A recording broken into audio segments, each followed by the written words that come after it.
7월 15일 월요일 오늘의 말씀은 잠언 31장 10절부터 31절까지의 말씀입니다. 누가 현숙한 여인을 찾아 얻겠느냐? 그의 값은 진주보다 더하니라. 그런 자의 남편의 마음은 그를 민나니 산업이 필절하지 아니하겠으며 그런 자는 살아있는 동안에 그의 남편에게 선을 행하고 악을 행하지 아니하느니라. 그는 양털과 삼을 구하여 부지런히 손으로 일하며 상인의 배와 같아서 먼 데서 양식을 가져오며 밤이 새기 전에 일어나서 자기 집안 사람들에게 음식을 나누어 주며 유종들에게 일을 정하여 맡기며 밭을 살펴보고 사며 자기의 손으로 번 것을 가지고 포도원을 일구며 힘있게 허리를 묶으며 자기의 팔을 강하게 하며 자기의 장사가 잘 되는 줄을 깨닫고 밤에 등불을 끄지 아니하며 손으로 손뭉치를 들고 손가락으로 가락을 잡으며 그는 곤고한 자에게 손을 펴며 궁핍한 자를 위하여 손을 내밀며 자기 집 사람들은 다 홍색 옷을 입었으므로 눈이 와도 그는 자기 집 사람들을 위하여 염려하지 아니하며 그는 자기를 위하여 아름다운 이불을 지으며 세마포와 자색 옷을 입으며 그의 남편은 그 땅의 장로들과 함께 성문에 앉으며 사람들의 인정을 받으며 그는 배로 옷을 지어 팔며 띠를 만들어 상인들에게 맡기며 능력과 종기로 옷을 삼고 후의를 웃으며 입을 열어 지혜를 베풀며 그의 혀로 인애의 법을 말하며 자기의 집안일을 보살피고 게을리 얻은 양식을 먹지 아니하나니 그의 자식들은 일어나 감사하며 그의 남편은 칭찬하기를 덕행 있는 여자가 많으나 그들은 모든 여자보다 뛰어나다 하느니라. 고운 것도 거짓되고 아름다운 것도 헛되나 오직 여호와를 경외하는 여자는 칭찬을 받을 것이라. 그 손의 열매가 그에게로 돌아갈 것이요 그가 행한 일로 말미암아 성문에서 칭찬을 받으리라. 아멘. 네, 오늘도 말씀 앞에 나오신 여러분들을 축복합니다. 한 파피루스 조각에는 다음과 같은 내용이 적혀 있다고 합니다. 가사를 잘 돌보는 여인은 부와 바꿀 수 없다. 가정을 잘 돌보는 여인의 가치는 그만큼 귀하다는 것인데요. 오늘 본문에도 현숙한 여인이 진주보다 더 귀하다고 말씀하고 있습니다. 가정을 잘 돌보는 현숙한 여인이 이처럼 귀하게 여겨지는 이유가 무엇일까요? 현숙한 여인이 귀하게 여겨지는 이유를 우리가 알기 위해서는 현숙한 여인이 행하는 일들을 살펴보아야 알 수 있는데요. 현숙한 여인에게 두드러지는 행함의 특징들이 몇 가지가 있습니다. 첫 번째는 선을 행한다는 것입니다. 12절에 보니 현숙한 여인의 선은 먼저 남편을 향한다고 합니다. 현숙한 여인의 정체성은 한 남편의 아내이기에 아내로서 먼저 남편에게 인정받고 또 사랑받으며 가정을 잘 돌보는 것이 이 현숙한 여인의 가장 큰 목적일 것입니다. 그러나 단순히 자신의 가족만을 섬기느라 다른 이들을 돌보지 않고 악을 행한다면 현숙한 여인이라고 불릴 수 없겠죠. 무엇보다 자기 집안에 있는 종들을 잘 다스리고 돌보는 건 역시 이 시대에는 아내의 몫이었습니다. 그래서 종들을 잘 다스리지 못하는 집안은 늘 시끄럽고 말이 많았죠. 그래서 이 현숙한 여인은 15절에 보니 자기 집안 사람들에게 음식을 나누어 주었다고 기록하고 있습니다. 너무도 당연한 말이지만 자기 집안에 있는 모든 이들의 끼니를 늘 마음에 두고 있었다는 것을 의미합니다. 또 21절에 보니 이 현숙한 여인은 자기 집 사람들에게 다 홍색 옷을 입혔다고 합니다. 이 홍색 옷은 두터운 겨울옷을 의미하는데요. 이 두터운 겨울옷을 추운 겨울에 자기 남편, 자기 자녀들에게만 입힌 것이 아니라 자기 집에 있는 모든 식구들에게 입혔다는 것입니다. 자기에게 속한 모든 자들에게 이 옷을 입힘으로 이 여인이 자기 집안에 있는 모든 사람들에게 마음을 쏟고 있었다라는 것을 보여준다고 할 수 있습니다. 뿐만 아니라 이 여인은 다른 이들에게도 선을 베풀 줄 아는 여인이었습니다. 20절에 보니 곤고한 자에게 손을 펴며 궁핍한 자를 위하여 손을 내밀고 26절 입을 열어 지혜를 베풀며 그의 혀로 인애의 법을 말한다.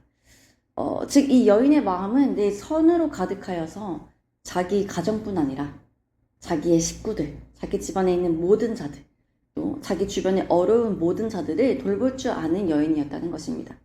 두 번째, 이 여인의 특징은 부지런했다는 것입니다. 13절에 보니 그는 양털과 삼을 구하여 부지런히 손으로 일하며 14절 또 상인의 배와 같이 좋은 양식을 얻기 위해 자기 밭에서만 구하는 것이 아니라 먼 곳에 있는 다른 사람의 밭에까지 가서 양식을 구하며 가져오는 모습을 또 보여줍니다.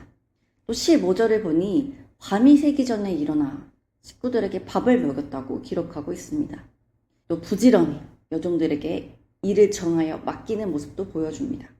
뿐만 아니라 16절 밭을 살펴 보기도 하고 또 사기도 하며 자기의 손으로 본 것을 가지고 포도원을 일구고 또 18절 자기의 장사가 잘 되는 줄 깨닫고 밤에 등불을 끄지 않을 정도로 밤새워 일을 하는 모습도 보여줍니다. 또 27절 자기의 집안을 보살피고 게을리 얻은 양식을 먹지 아니한다. 이처럼 이 현숙한 여인은 새벽부터 자기의 식구들을 또 자기의 주변 사람들을 돌볼 뿐만 아니라 마치 사업가처럼 밭을 사기도 하고 일구기도 하고 일을 맡기기도 하는 이런 여러 모습들을 보여줍니다. 굉장히 부지런하게 하루를 살고 있는 것을 알 수 있습니다. 마지막 세 번째, 이 현숙한 여인의 특징은 미래를 준비하고 있다는 것입니다. 특별히 이 미래를 준비하며 미래를 기쁨으로 바라봤다는 것을 우리가 알 수 있는데요. 25절을 보니 능력과 존귀로 옷을 삼고 후일을 웃으며 라고 기록하고 있습니다. 후일을 웃었다는 것은 미래를 근심하지 않고 기쁨으로 바라보고 있다는 것을 말씀합니다.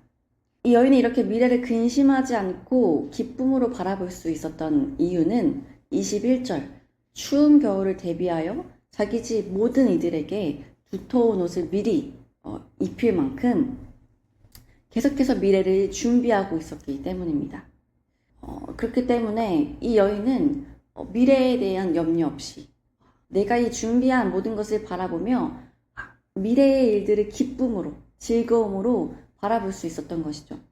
그렇다면 이 여인이 이처럼 가정을 잘 돌보고 다른 이들에게 선을 행하고 이렇게 미래를 바라볼 수 있던 가장 큰 원동력은 무엇이었을까요? 30절 말씀은 이렇게 말씀합니다. 오직 여호와를 경외하는 여자는 칭찬을 받을 것이라. 여호와를 경외함이 선함으로 부지런함으로 미래를 준비하는 지혜로 이어졌다는 것입니다. 이 말씀은 잠언이 시작되는 1장 7절에도 기록되어 있습니다. 여호와를 경외하는 것이 지식의 근본이다. 오늘 살아가는 여러분, 현숙한 여인은 여자에게만 또 결혼한 아내에게만 해당하는 말씀이 아닙니다. 부모님의 자녀로 또 형제로 또는 누군가의 남편으로 아내로 살아가는 오늘날 우리 모두에게 주어진 말씀입니다. 우리가 지금까지 살펴본 잠언의 가장 큰 주제인 여호와를 경외함이 우리 모든 삶의 근본이 되어서 우리 역시 우리가 있는 모든 곳에서 차별 없이 선을 행하고 부지런히 삶을 돌보며 미래를 준비하여 기쁨으로 미래를 바라볼 수 있는 현숙한 여인의 삶을 살아가기를 간절히 소망합니다. 기도하시겠습니다.